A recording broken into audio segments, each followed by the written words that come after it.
Lalela webhoti, nakimi ngapha uke wangisendela lento yakho le. Le studio sakhe singamasimba sipromote le kulamahobo shaka abolile njengawe. Ungasidakelwa la thina. Wena Mdumazi wena kuyobe usuphinde wantshontsha ikhadi la wasasalama wengane-ke.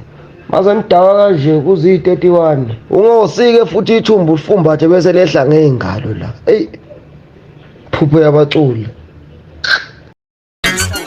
Kwakunzima bafana, kwakunzima nge-lockdown ngizwa ukuthi umfo walokhu njani waziwabaleka nekhadi lakwasasa legranti likama wengane.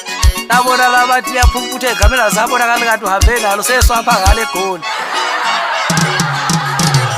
Lokhazi umfo kaMtolo wangifolele ekhale emathonsi ethi nakhe ebona inkinga lapha kwamatshe ehlangana naye phethe ithumbu lehla ngey'ngalo lapha kade losa edakwe emanzi ethethe.